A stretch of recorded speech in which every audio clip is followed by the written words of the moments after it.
Helena, Stavros, and Stefan Cassadine are long gone.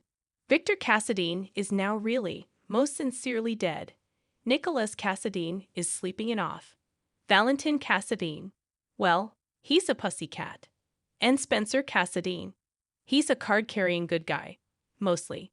So you can well imagine the other characters on General Hospital breathing a sigh of relief. Port Charles' scariest family has, for all intents and purposes, been neutralized. For now. No way is ABC's soap going to let Ava keep Windermere and leave the canvas without a supervillain. No. The powers that be are sure to introduce a new Cassadine to evict Nicholas' former wife and attempt to do what Victor couldn't. Lure Spencer over to the dark side. But who? Our money's on Sophie Cassadine getting the call. Every death you fake. Though Mikko's, Victor and Tony's sister, is said to be deceased, we all know how fast and loose Cassadines play with death. She could have been merely hiding out until she got word that Victor was no longer walking the earth to shorten her life expectancy. Imagine what could happen. Sophia comes to Port Charles with her nurse, Eugenia, and feigns surprise to find Ava living at the clan's castle. Playing up her vague condition, Sophia receives from Ava an invitation to stay.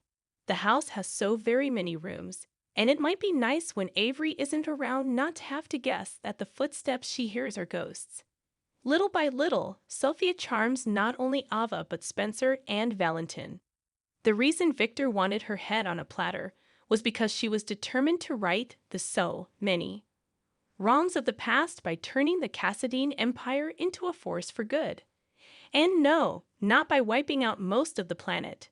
No good deed goes unpunished. Spencer and Valentin happily come on board her charitable endeavor, blissfully unaware that Sophie has masterminded the ultimate money laundering scheme.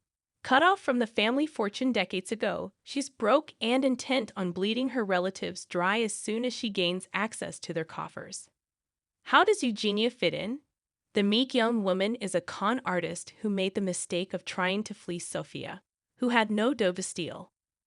Their chance acquaintance gave Sophia the idea to team up to take her family for all they were worth.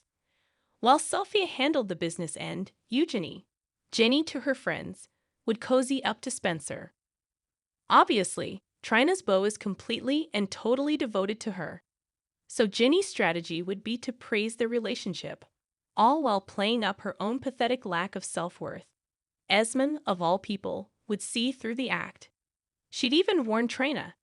But both she and Spencer would be suckered. Terrible parents, Jenny would lead them to believe, drilled it into her that she was stupid, she was ugly, she was unlovable. A kiss is not just a kiss.